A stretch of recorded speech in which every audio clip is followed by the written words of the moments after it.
రీసెంట్గా Russia president Vladimir Putin మన ఇండియాకు వచ్చినప్పుడు మోడీ గారు ఆయనకు ఒక స్పెషల్ గిఫ్ట్ని ఇచ్చారు.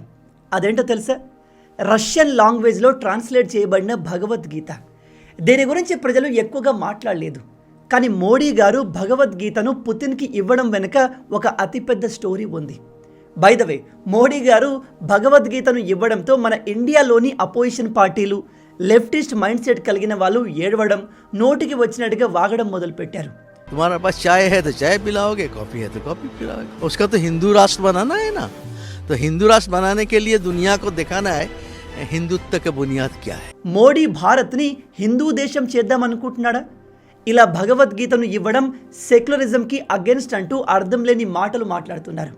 కానీ మీకు తెలుసా, పుతిన్ ఇండియాకు వచ్చి మోడీ గారి చేతుల మీదుగా తీసుకున్న ఈ భగవద్గీతను ఒకప్పుడు రష్యాలో కంప్లీట్గా బ్యాన్ చేశారు. ఒక 50 సంవత్సరాల క్రితం రష్యాలో హిందువులు కనబడితే వాళ్ళను పట్టుకొని అరెస్ట్ చేసేవారు. వీళ్ళు గూఢాచారులు, దేశద్రోహులు అంటూ చిత్రహింసలు పెట్టేవారు. భగవద్గీతను ఇంట్లో పెట్టుకున్న, దాన్ని చదివిన అతిపెద్ద నేరంగా చూసేవారు. అండ్ ఈ బుక్ చదివే వారిని మెంటల్లీ డిసేబుల్ పీపుల్స్గా కన్సిడర్ చేసేవారు. ఆ సమయంలో పరిస్థితులు ఎంత వరస్ట్గా ఉండేవి అంటే, రష్యాలో ఉన్న హిందువులు ఈ భగవద్గీతను కార్ల్ మార్క్స్ పుస్తకాల మధ్య దాచి కాపాడుకునేవారు. కానీ ఇప్పుడు చూసుకుంటే పరిస్థితులు కంప్లీట్గా మారిపోయాయి. ప్రజెంట్ రష్యాలో హిందూ మతం వేగంగా స్ప్రెడ్ అవుతుంది. ప్రజెంట్ అక్కడ రథయాత్రలు జరుగుతున్నాయి, కీర్తనలు, భజనలు జరుగుతున్నాయి.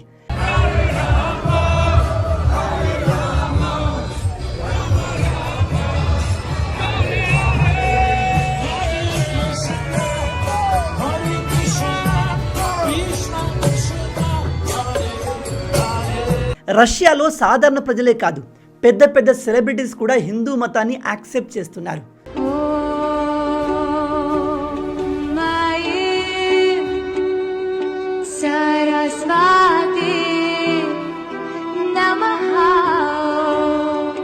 మీరు నమ్మరు, రష్యాలో ఇప్పుడు హిందూ సాంప్రదాయం ప్రకారం పెళ్లి చేసుకోవడం ట్రెండింగ్గా మారింది.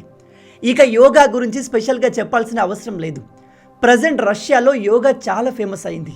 ఈవెన్ ఆయుర్వేదం కూడా అక్కడ బాగా పాపులర్ అవుతుంది. సంస్కృతం, భగవద్గీత కోర్సులను అక్కడి కాలేజెస్లో, స్కూల్స్లో, యూనివర్సిటీస్లో ఇంట్రడ్యూస్ చేస్తున్నారు. కేవలం ఇంతే కాదు, ఇది వింటే మీరు ఆశ్చర్యపోతారు. ప్రజెంట్ రష్యా యుక్రెయిన్ యుద్ధంలో రష్యా తరపున పోరాడుతున్న చాలామంది సైనికులు వాళ్ళ యూనిఫామ్ పైన శ్రీకృష్ణ అని రాసుకున్నారు. ఈవెన్ యుక్రెయిన్తో యుద్ధం చేసేటప్పుడు రష్యన్ సైనికులు హరే కృష్ణ అని చాంటింగ్ చేస్తున్నారు. And so you know Hare Ram? Yeah, I know Hare Krishna. Of course, I chant. Actually. Oh, that is nice. At night we have so also here. We stay here at night.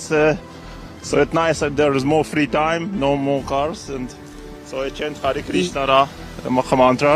ఓవరాల్గా present రష్యాలో ఒక sizeable population Hindu మతం వైపు అడుగులు వేస్తుంది. అయితే ఇక్కడ major question ఏమిటంటే, రష్యాలో ఇంతగా మార్పు ఎలా వచ్చింది? ఒక సమయంలో భగవద్గీతను బ్యాన్ చేసిన ఈ దేశం ఇప్పుడు హిందూ ధర్మాన్ని ఎలా యాక్సెప్ట్ చేస్తుంది?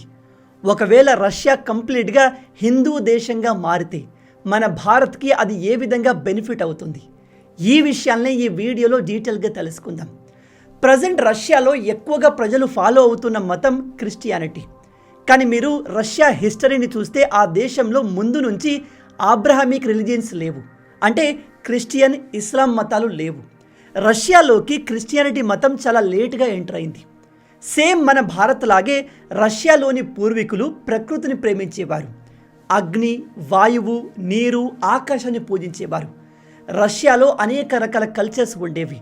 అందులో ఒకటి యమ్నాయా కల్చర్, రెండవది అఫనాసివ్ కల్చర్, మూడవది సింతాస్తా లాంటి కల్చర్స్ ఉండేవి. రష్యాలో ఉన్న మెజారిటీ పాపులేషన్ని స్లావిక్ అంటారు. అయితే వీళ్ళకి మన వేదిక్ ఇండియన్స్కి డీప్ కనెక్షన్ ఉంది. నేను ఈ విషయాన్ని ఊరికే గాల్లో చెప్పట్లేదు. కొంతమంది పురావస్తు శాస్త్రవేత్తలు తవ్వకాల్లో లభించిన అనేక అవశేషాల్ని అండ్ ప్రజెంట్ హ్యూమన్ జెనెటిక్స్ని కంపేర్ చేసి రీసెర్చ్ చేసి ఈ విషయాన్ని కన్ఫర్మ్ చేశారు. ఈ రష్యన్ ప్రజల డిఎన్ఏ అలాగే మన భారతీయ ఇండో ఆరియన్ ప్రజల డిఎన్ఏ చాలా వరకు మ్యాచ్ అవుతుంది. దీని అర్థం మన పూర్వీకులు కొంతవరకు రష్యాకు చెందిన వాళ్ళు కూడా ఉన్నారు. ఈవెన్ మీరు లాంగ్వేజ్ని గమనించిన మన భారత్లో ఒకప్పుడు మాట్లాడే సంస్కృతం అలాగే రష్యాలో మాట్లాడే ఓల్డ్ స్లేవిక్లో ఆల్మోస్ట్ సేమ్ గ్రామటికల్ స్ట్రక్చర్ ఉంటుంది. ఈవెన్ ఈ రెండు లాంగ్వేజెస్లో కొన్ని వర్డ్స్ సిమిలర్గా సేమ్గా ఉంటాయి. వాటిని మీరు ఇక్కడ చూడవచ్చు. బై ద వే, ఇదేదో కోఇన్సిడెంట్ అనుకోకండి. వేల సంవత్సరాల క్రితం ప్రజెంట్ రష్యా ఉన్న ప్రాంతంలో అప్పటి ప్రజలు మన హిందూ సాంప్రదాయం లాంటి ఒక సాంప్రదాయాన్ని పాటించేవారు. ఈ విషయాన్ని పురావస్తు శాస్త్రవేత్తలు తవ్వకాలు జరిపి మరి కన్ఫర్మ్ చేశారు. రష్యా కజకిస్తాన్ బార్డర్లో కొంతమంది సైంటిస్టులు తవ్వకాలు జరిపితే అప్పటి ప్రజలు పూజించే అగ్నిగుండాలు బయటపడ్డాయి. అందుకే చాలామంది చరిత్రకారులు దీన్ని రిగ్వేదిక్ కల్చర్ అని కూడా పిలుస్తున్నారు. ఎందుకంటే ఋగ్వేదంలో ఎక్స్ప్లెయిన్ చేసినట్టుగా సర్క్యులర్ షేప్లోని నగరాలు ఈ తవ్వకాల్లో బయటపడ్డాయి. అలాగే ఈ ప్రాంతంలో నివసించిన ప్రజల దహన సంస్కారాలు మన వేదాల్లో చెప్పినట్టుగా ఉన్నాయి. దీనికి సంబంధించిన చారిత్రక ఆధారాలు కూడా లభించాయి.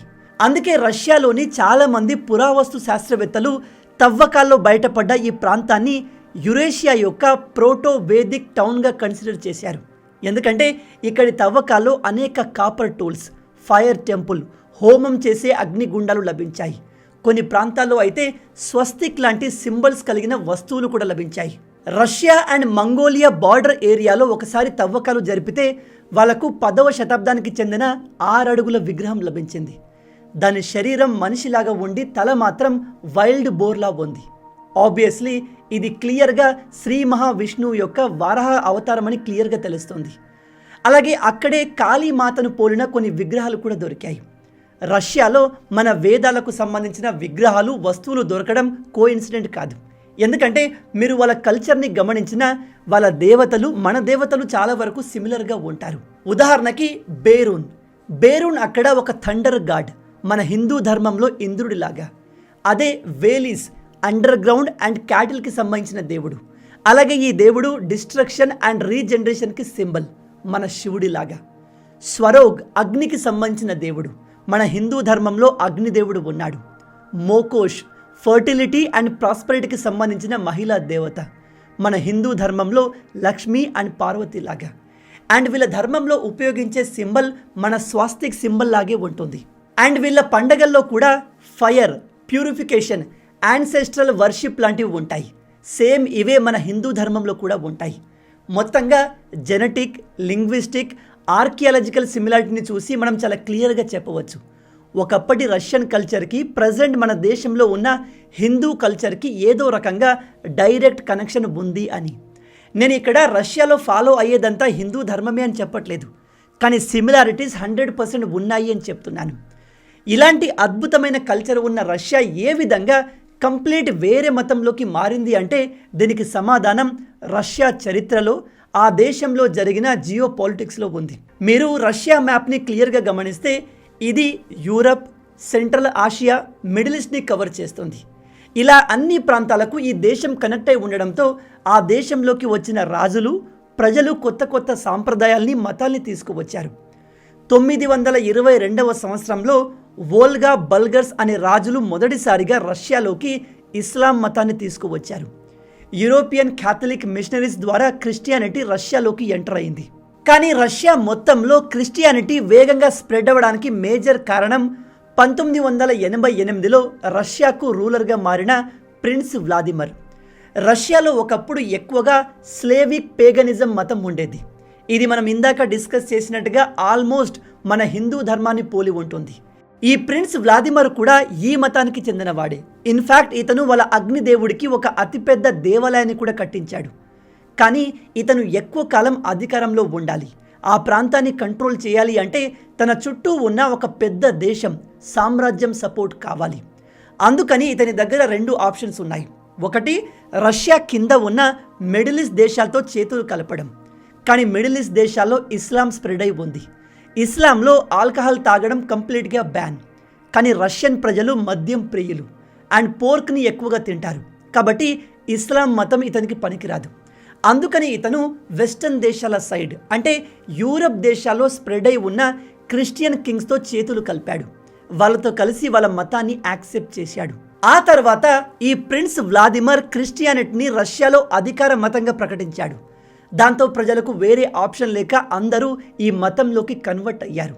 ఇతను తన సొంత మతమైన పేగనిజంని ఆ దేశంలో లేకుండా చేశాడు. ఆ మతం పైన క్రాక్ డౌన్ స్టార్ట్ చేశాడు. ఇస్లామిక్ రూలర్స్ మన దేశం పైన ఆక్రమణ చేసి మన హిందూ టెంపుల్స్ని విగ్రహాల్ని ఎలా అయితే డెస్ట్రాయ్ చేశారో సేమ్ అలాగే రష్యాలో ఇతను పేగనిజం మతానికి చెందిన మందిరాల్ని విగ్రహాల్ని ధ్వంసం చేయడం మొదలుపెట్టాడు. లిటరల్లీ ఆ మతాన్ని దేశంలో లేకుండా కంప్లీట్గా బ్యాన్ చేశాడు. అప్పటి నుంచి రష్యాలో క్రిస్టియానిటీ ఒక డామినేటింగ్ రిలీజియన్గా మారింది. ఆ తర్వాత పెద్ద మార్పులు 1917లో సోవియట్ యూనియన్ ఏర్పడినప్పుడు కమ్యూనిస్టులు అధికారంలోకి వచ్చాక మొదలయ్యాయి. ఆ టైంలో ఏర్పడిన సోవియట్ యూనియన్ గవర్నమెంట్ అన్ని మతాలపైన క్రాక్డౌన్ స్టార్ట్ చేసింది. వీళ్ళు చాలా క్లియర్గా చెప్పేది ఏమిటంటే మతం ఏదైనా సరే అది గవర్నమెంట్కి అగెన్స్ట్. కమ్యూనిస్టుల ప్రకారం మతం ప్రజల్ని వీక్గా మారుస్తుంది, బలహీనుల్ని చేస్తుంది. అలాగే మతం ఎప్పటికైనా అధికారంలో ఉన్న ప్రభుత్వానికి ప్రాబ్లంని క్రియేట్ చేస్తుంది అనేది వీళ్ళ నమ్మకం. అందుకే అప్పటి సోవియట్ యూనియన్ గవర్నమెంట్ తమ దేశంలో అసలు మతమే ఉండకూడదు అని డిసైడ్ అయ్యారు. దానికోసం సీక్రెట్ పోలీసులు, కేజీబీ ఏజెంట్లను, అధికారులను కూడా ఏర్పాటు చేశారు. దాంతో అప్పుడు రష్యాలో మెజారిటీగా ఉన్న క్రిస్టియన్ మతం మాత్రమే కాదు అన్ని మతాలు గవర్నమెంట్ అటాక్లోకి వచ్చాయి. అయితే ఈ సోవియట్ గవర్నమెంట్ సమయంలో మేజర్గా సఫర్ అయిన మతం ఏంటో తెలుసా? హిందూ మతం. 1971 సమయంలో మొదటిసారిగా ఇస్కాన్ రష్యాలో ఎంటర్ అయింది. భక్తి వేదాంత స్వామి ప్రభుపాద మొదటిసారిగా ఇస్కాన్ ద్వారా హిందూ మతాన్ని మళ్ళీ రష్యాకు తీసుకువచ్చారు. ఈయన మాస్కోకు వెళ్ళి అక్కడి యువకులకు భగవద్గీత గురించి టీచింగ్ చేసేవారు. దాంతో అక్కడి చాలామంది యువకులు దానికి అట్రాక్ట్ అయ్యారు. ఆ టీచింగ్లో వాళ్ళకు వాల్యూ కనిపించింది. ఈయన ఆ దేశంలో ఎవరిని మత మార్పిడి చేయాలి అనుకోలేదు. జస్ట్ వాళ్ళను ఎమోషనల్లీ స్పిరిచువల్లీ స్ట్రాంగ్ చేయాలి అనుకున్నారు. అది రష్యన్ యువకులకు బాగా నచ్చింది. ఒక వ్యక్తి వచ్చి మంచి విషయాలు చెప్తున్నాడు, మతం మారమని కూడా అడగట్లేదు. ఆ సమయంలో ప్రతి ఒక్కరూ తమ మతాన్ని స్ప్రెడ్ చేయాలి అనే మిషన్లో ఉండేవారు. కానీ ఇస్కాన్ అలా ఉండేది కాదు. అందుకని ఎక్కువగా ప్రజలు దీనికి అట్రాక్ట్ అయ్యారు. అయితే ఇది అప్పటి సోవియట్ యూనియన్ కమ్యూనిస్ట్ గవర్నమెంట్కి నచ్చలేదు. లిటరల్లీ వాళ్ళలో భయం స్టార్ట్ అయింది. రష్యాలోని చదువుకున్న యువకులు మెల్లగా భగవద్గీతని, శ్లోకాల్ని, మంత్రాల్ని నేర్చుకోవడం మొదలు పెడితే అది కమ్యూనిస్ట్ ఐడియాలజీని డెస్ట్రాయ్ చేస్తుంది. అందుకే అప్పటి సోవియట్ యూనియన్ గవర్నమెంట్ కేజీబీ ఏజెంట్లను ఇస్కాన్ పైన, రష్యాలో పెరుగుతున్న కృష్ణా మూమెంట్ పైన డిప్లాయ్ చేశారు. కృష్ణా మూమెంట్ని వాళ్ళు ఒక ఐడియాలజికల్ ఇన్ఫెక్షన్గా చూసేవారు. ఇది అమెరికా CIA స్టార్ట్ చేసిన ప్రాపగండా అని వాళ్ళు నమ్మేవారు. అందుకే వాళ్ళు భగవద్గీతను కంప్లీట్గా ఆ దేశంలో బ్యాన్ చేశారు. దాన్ని ఎవరు చదివినా వాళ్ళను అరెస్ట్ చేసి చిత్రహింసలు పెట్టేవారు. కానీ ఇక్కడ ఆశ్చర్యకరమైన విషయం ఏమిటంటే రష్యాలో ఉన్న అక్కడి నేటివ్ హిందువులు గవర్నమెంట్కి ఏమాత్రం భయపడలేదు. భయపడకపోగా వాళ్ళు ఈ కృష్ణా మూమెంట్ని మరింత స్ప్రెడ్ చేశారు. భగవద్గీతకు చెందిన అనేక పేజెస్ని చింపి వేరే ఫేమస్ బుక్స్ మధ్యలో దాచిపెట్టి ఆ మూమెంట్ని మరింత స్ప్రెడ్ చేశారు. అయితే ఈ విషయం కూడా కమ్యూనిస్టులకు తెలిసిపోయింది. దాంతో వాళ్ళు తమ క్రాక్డౌన్ని మరింత స్ట్రిక్ట్ చేశారు. ఎవరి ఇంట్లో అయినా భగవద్గీత దొరికినా, ఏదైనా హిందూ మతానికి చెందిన టీచింగ్ చేసినా, పాటలు పాడినా, భక్తి గురించి మాట్లాడినా వాళ్ళపైన దేశద్రోహం కేసు వేసి జైల్లో వేసి చిత్రహింసలు పెట్టేవారు. చాలామందిని ఎటువంటి ట్రయల్ లేకుండా జైల్లో వేశారు. కొంతమందిని అయితే సైబీరియా లాంటి మంచు ప్రాంతాల్లో లేబర్ క్యాంప్స్లో పంపించేశారు. అక్కడే చాలామంది ప్రాణాలు కోల్పోయారు కూడా. ఈ విధంగా అన్ని రకాలుగా కమ్యూనిస్టులు రష్యాలో హిందూ ధర్మం స్ప్రెడ్ అవ్వకుండా, అసలు ఉండకుండా చేయాలి అనుకున్నారు. ఎందుకంటే హిందూ ధర్మం ఉంటే వాళ్ళ కమ్యూనిస్ట్ ఐడియాలజీ వర్క్ అవ్వదు. మీరు నమ్మరు, ఆ సమయంలో రష్యాలో ఎవరైనా కృష్ణుడి గురించి మాట్లాడినా, కృష్ణ భక్తి గురించి ఎవరికైనా చెప్పినా దాన్ని ఒక మెంటల్ ఇల్నెస్గా కన్సిడర్ చేసి వాళ్ళను హాస్పిటల్లో పడేసేవారు. ఎలక్ట్రిక్ షాక్ ట్రీట్మెంట్ ఇచ్చేవారు. ఇలా అన్ని విధాలుగా హిందూ ధర్మాన్ని అణచివేయడానికి ప్రయత్నాలు జరిగాయి. ఇక్కడ గొప్ప విషయం ఏమిటంటే ప్రజల్ని ఇంతగా టార్చర్ చేసినప్పటికీ అక్కడి హిందువులు, మళ్ళీ చెప్తున్నాను, రష్యాలో ఉన్న హిందువులు ఇండియన్ ఒరిజిన్స్ కాదు, అక్కడి లోకల్సే. వాళ్ళపై అంతగా క్రాక్డౌన్ జరుగుతున్నా వాళ్ళు హిందూ మతాన్ని వదలలేదు. మీరు నమ్మరు, వీళ్ళను జైల్లో వేస్తే వీళ్ళు జైల్లో లభించే టూత్ పేస్ట్తో నామాలు వేసుకునేవారు, తిలకాలు వేసుకునేవారు. వాళ్ళకు ఇచ్చే బ్రెడ్ ముక్కలతో దండల్ని తయారు చేసుకునేవారు.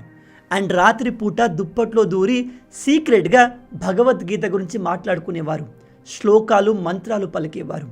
ఇది మీకు నమ్మశక్యంగా ఉండకపోవచ్చు, కానీ నేను ఇక్కడ ఏది కూడా క్రియేట్ చేసి చెప్పట్లేదు. దీని గురించి మీరు ఇంకా డీటెయిల్గా తెలుసుకోవాలి అనుకుంటే సాల్టెడ్ బ్రెడ్ అనే ఒక బుక్ ఉంటుంది. దీన్ని చదవండి. రష్యాలో జరిగిన ఈ పూర్తి హిందూ మూమెంట్ గురించి మీకు డీటెయిల్గా తెలుస్తుంది. అలాగే చాట్ జీపీటీలో సెర్చ్ చేసి కూడా మీరు దీన్ని ఫ్యాక్ట్ చెక్ చేసుకోవచ్చు. ఇక ఆ తర్వాత మెల్లమెల్లగా సోవియట్ యూనియన్లో మార్పులు రావడం మొదలైంది. యుఎస్ఎస్ఆర్ బ్రేక్ అయి రష్యా ఒంటరైపోయింది. ఆ సమయంలో రష్యాకు ఒక నమ్మకమైన దేశం, స్నేహితుడి అవసరం ఏర్పడింది. ఎందుకంటే యూరప్ అండ్ అమెరికా రష్యాను శత్రువుగా చూసేవి. రష్యా పైన వాళ్ళు రిపీటెడ్గా శాంక్షన్లు వేసేవారు. అలాంటి సమయంలో రష్యాకు మన భారత్ ఒక ఆశా కిరణంలాగా, నమ్మదగిన ఫ్రెండ్ లాగా కనిపించింది. ఎందుకంటే ఏషియాలో చైనా కాకుండా అమెరికా ఇన్ఫ్లుయెన్స్లో లేని దేశం మన భారతదేశం. రష్యా చైనాతో ఎందుకు చేతులు కలపలేదు అంటే చైనాకు రష్యాకు డైరెక్ట్ బార్డర్ కనెక్షన్ ఉంది. అండ్ వీళ్ళకు కొన్ని బార్డర్ గొడవలు కూడా ఉన్నాయి. మీరు గమనించండి, ఏ దేశాలైతే బార్డర్ని పంచుకుంటాయో ఆ దేశాలు ఎప్పుడూ బెస్ట్ ఫ్రెండ్స్గా మారవు. అలా జరగదు. మనకు రష్యాకు డైరెక్ట్గా బార్డర్ ఎక్కడా లేదు. అందుకే రష్యాకు మనకు కెమిస్ట్రీ బాగా సెట్ అయింది. ఆ సమయంలో సోవియట్ యూనియన్ మెల్లమెల్లగా ఇండియాకు క్లోజ్ అవ్వడం స్టార్ట్ అయింది. 1971 సమయంలో ఇండియా పాకిస్తాన్ యుద్ధం జరుగుతున్నప్పుడు పాకిస్తాన్కి సపోర్ట్గా ఈ అమెరికా అండ్ బ్రిటన్ వచ్చాయి. వీళ్ళు తమ యుద్ధ విమానాల్ని, వార్షిప్లను ఇండియాపై దాడి చేయడానికి కూడా పంపాయి. సరిగ్గా అదే సమయంలో మన భారత్ని కాపాడడానికి రష్యా రంగంలోకి దిగింది. వీళ్ళు ఏకంగా తమ న్యూక్లియర్ సబ్మరైన్ని ఇండియన్ ఓషన్కి పంపి ఇండియా పైన ఎవరైనా అటాక్ చేస్తే మా పైన అటాక్ చేసినట్టే అని వార్నింగ్ ఇచ్చింది. దెబ్బకి అమెరికా అండ్ బ్రిటన్ తోక ముడిచి పారిపోయాయి. అలా మెల్లమెల్లగా ఇండియా అండ్ రష్యా పొలిటికల్గా చాలా క్లోజ్ అయ్యాయి. ఆ టైంలో మన బాలీవుడ్ సాఫ్ట్ పవర్ కూడా బెస్ట్గా పనిచేసింది. మన బాలీవుడ్కి రష్యాలో విపరీతమైన క్రేజ్ ఏర్పడింది. అలా మెల్లమెల్లగా రష్యా కల్చరల్లీ ఇండియాతో బాగా కనెక్ట్ అవ్వడం మొదలైంది. ఇక అప్పుడు రష్యన్ గవర్నమెంట్ రియలైజ్ అయిన విషయం ఏమిటంటే ఇండియా కంప్లీట్గా ఒక హిందూ దేశం. వాళ్ళు యుద్ధాన్ని కోరుకునే వాళ్ళు కాదు, పీస్ఫుల్గా కో ఎగ్జిస్ట్ అవ్వాలి అనే ఉద్దేశం కలిగిన వాళ్ళు. ఇన్ని రోజులు మేము అనవసరంగా హిందూయిజాన్ని అపార్థం చేసుకున్నాము అని రియలైజ్ అయి ఆ దేశంలో హిందూ ధర్మం పైన, భగవద్గీత పైన, ఇస్కాన్ పైన విధించిన రెస్ట్రిక్షన్స్, బ్యాన్స్ అన్నిటిని తొలగించేశారు. ఇక అక్కడి నుంచి మళ్ళీ రష్యాలో హిందూయిజం వేగంగా స్ప్రెడ్ అవ్వడం స్టార్ట్ అయింది.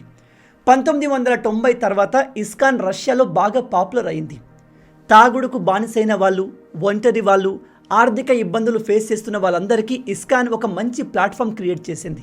వాళ్ళందరికీ స్పిరిచువల్ నాలెడ్జ్ ఇచ్చి వాళ్ళ జీవితాల్లో వెలుగుని తీసుకొచ్చింది. అయితే ఇది రష్యన్ ప్రజలకు బాగా నచ్చింది. దాంతో మెల్లమెల్లగా అక్కడ హిందూ పాపులేషన్ పెరుగుతూ వచ్చింది. ఒకప్పుడు హిందువుల్ని టార్చర్ చేసిన రష్యాలో 2012 వచ్చేసరికి లక్షల మంది హిందువులు క్రియేట్ అయ్యారు. ఇది చాలా పెద్ద విషయం. ఎందుకంటే రష్యా పాపులేషన్ చాలా తక్కువ. అయినప్పటికీ లక్షల మంది హిందువులు ఆ దేశంలో ఉన్నారు అంటే అది గొప్ప విషయం. మీరు నమ్మరు, రష్యాలోని చాలా ప్రాంతాల్లో ఇదిగో ఇలాంటి గోవింద రెస్టారెంట్లు, కేఫ్లు ఉన్నాయి. ప్రజెంట్ రష్యాలో 100కు పైగా టెంపుల్స్ ఉన్నాయి. లక్షల మంది భక్తులు, 1000కు పైగా కమ్యూనిటీస్ ఉన్నాయి. అయితే దీని అర్థం రష్యాలో హిందువులు వేగంగా పెరుగుతున్నారు, రాబోయే రోజుల్లో రష్యా హిందూ దేశం అయిపోతుంది అని కాదు. కానీ అక్కడి ప్రజలు మెల్లగా హిందూ ధర్మం యొక్క గొప్పతనాన్ని తెలుసుకున్నారు అని చెప్తున్నాను. ఒకప్పుడు హిందూ ధర్మాన్ని, యోగాను రష్యాలో బ్యాన్ చేశారు. కానీ ఇప్పుడు ఆ దేశంలో ఇవే వేగంగా స్ప్రెడ్ అవుతున్నాయి. రష్యాలోని చాలా కాలేజెస్, స్కూల్స్, యూనివర్సిటీస్లో హిందూ ధర్మానికి సంబంధించిన, సంస్కృతికి సంబంధించిన కోర్సెస్ కూడా స్టార్ట్ అయ్యాయి. మీరు నమ్మరు, హిందూ పండగల్ని మనకంటే వీళ్ళే బెటర్గా సెలబ్రేట్ చేసుకుంటున్నారు. ఎస్పెషల్లీ శ్రీకృష్ణ జన్మాష్టమిని అక్కడ గ్రాండ్గా జరుపుకుంటారు. ఇక్కడ గొప్ప విషయం ఏమిటంటే రష్యాలో హిందూయిజం మైగ్రేషన్ వల్ల స్ప్రెడ్ అవ్వట్లేదు. అంటే మన భారతీయులు అక్కడికి వెళ్ళి స్ప్రెడ్ చేయట్లేదు. హిందూ ధర్మం వాల్యూస్ని అర్థం చేసుకొని అక్కడి ప్రజలే సనాతన ధర్మాన్ని అడాప్ట్ చేసుకుంటున్నారు. ప్రజెంట్ రష్యాలో ఉన్న దాదాపు 95% హిందువులంతా అక్కడి నేటివ్ ప్రజలే. ఆ దేశంలో ఉన్న చాలామంది యూట్యూబర్లు, టీచర్లు, డాక్టర్లు, ఈవెన్ యుక్రెయిన్ యుద్ధంలో పోరాడుతున్న సైనికులు హిందూ ధర్మాన్ని ఫాలో అవుతున్నారు. చాలామంది ప్రజలు మన హిందూ సాంప్రదాయాల ప్రకారం పెళ్లిళ్ళు చేసుకుంటున్నారు. ఈవెన్ అక్కడి ప్రజెంట్ గవర్నమెంట్ కూడా హిందూ కల్చర్కి సంబంధించిన పండుగలను, ఈవెంట్స్ని సపోర్ట్ చేస్తుంది. ప్రెసిడెంట్ పుతిన్ చాలా ఓపెన్గా హిందూ ధర్మాన్ని అండ్ యోగా గొప్పతనాన్ని పబ్లిక్గా పొగిడారు. ప్రజల్ని యోగా చేయమని ఎంకరేజ్ చేస్తున్నారు. ఇవన్నీ మన గవర్నమెంట్కి మోడీ గారికి బాగా తెలుసు. అందుకే పుతిన్ వచ్చినప్పుడు రష్యన్ లాంగ్వేజ్లో ట్రాన్స్లేట్ చేయబడిన భగవద్గీతను గిఫ్ట్గా ఇచ్చారు. పుతిన్ ఈ గిఫ్ట్ని పూర్తి రెస్పెక్ట్తో యాక్సెప్ట్ చేశారు. ఇదే కంటిన్యూ అయి రష్యా మెల్లగా ఒక హిందూ మెజారిటీ కంట్రీగా మారితే దానివల్ల మన దేశానికి చాలా ప్రయోజనాలు ఉన్నాయి. రష్యా మన ఇండియాకు మరింత సపోర్ట్గా మారుతుంది. హిందువులు ఎప్పుడూ కూడా ఇతర మతస్థుల్ని హిందూ ధర్మంలోకి కన్వర్ట్ చేయాలి అని ట్రై చేయరు. కానీ ఇప్పుడు చూడండి, రష్యన్ ప్రజలే సొంతంగా సనాతన ధర్మం వాల్యూస్ తెలుసుకొని ఈ మార్గంలోకి వస్తున్నారు. రేపు ప్రపంచం మొత్తం కూడా సనాతన ధర్మం వాల్యూ తెలుసుకొని ఖచ్చితంగా వాటిని ఫాలో అవ్వడం మొదలు పెడుతుంది. అందులో డౌటే లేదు. కానీ దానికి టైం పడుతుంది. మొత్తంగా ఇవే ఈ వీడియోకి సంబంధించిన పూర్తి విషయాలు. మీలో ఎంతమంది ఈ విషయాల్ని కొత్తగా తెలుసుకుంటున్నారు? అండ్ ఈ విషయాలు ప్రతి ఒక్కరికి తెలిసేలా వీడియోని షేర్ చేయండి. రాబోయే వీడియోలో ఇంకో ఇంట్రెస్టింగ్ టాపిక్తో మళ్ళీ కలుద్దాం. అంటిల్ దెన్, జై హింద్, జై భారత్, భారత్ మాతా కీ జై.